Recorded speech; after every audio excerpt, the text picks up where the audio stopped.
Hi there, Dr. Gary here on the road. We are dental practice brokers nationwide. I'm a dentist myself, 25 years, and now doing the dental practice brokerage for 14 years. So we are growing. Today's topic is the wise guy / girl dentist who's totally screwed up the deal because they were the smartest person in the room. We'll talk about what happened on this screw up. So anyway, as you know, we now have 10 employees. We're in 22 states and growing. We're available to you 363 days a year. And we take our Christmas and Easter. All right, our phone number is 201-663-0935. And our website is dentalpracticeguide.com or nationwidedentalpracticebrokers.com. So dentalpracticeguide.com or nationwidedentalpracticebrokers.com. Call us anytime. All the information you're about to hear is for entertainment purposes. It's not legal or business advice.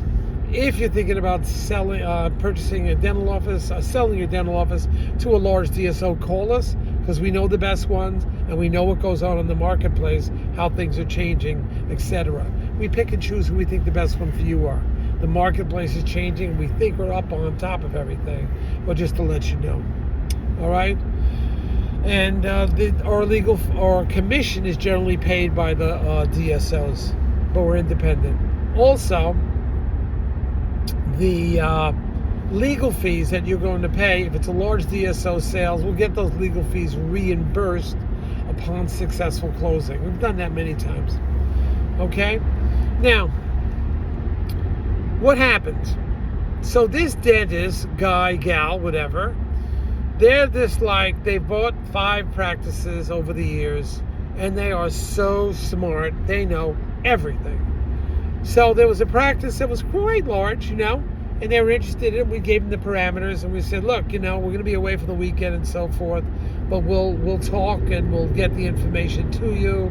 They signed a non-disclosure agreement, and we were able to get them the information they wanted. So while I'm away, okay, the dentist becomes anxious. And again, they've bought 5 practices. They have all the answers in the world. They're the smartest person in the room. One of those. What do? They called the landlord. Don't call the dentist, they called the landlord. And tell the landlord, hey, I want to buy your building because I'm going to buy the dental practice in the building.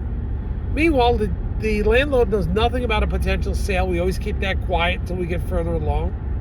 And then we'll ask the seller to, mention it to the landlord in a cordial way. So now at least the landlord, a courtesy acknowledgement, this may sell. No, what is this wise guy, gal, dentist do? They call the landlord directly and say, I want the building and that practice, I'm going to be buying the practice. Landlord had no formal introduction. Generally, it's the attorney that's going to call the landlord. Now the word gets back down to the seller of the dental office, and he's confronted by the landlord. No, the landlord wasn't upset, but he says, why didn't you just tell me this guy was going to call? And the seller says, I didn't know he was going to call. I didn't even know who he was. The seller circumvented me, even though he signed a letter of intent. Such an idiot. And it screwed it up. He screwed it up for himself, the buyer, because he knows everything about everything and screws it up. Sometimes you just got to be patient, let the broker do their work, respect your letter of intent, and let the system work on its own. Don't be a big loudmouth. Think you have all the answers. Go blast the landlord and tell him what you're comfortable with the rent is. Landlord doesn't want to hear from you. So did not work out well. That guy, gal, forget it. Dentist is not going to get the office.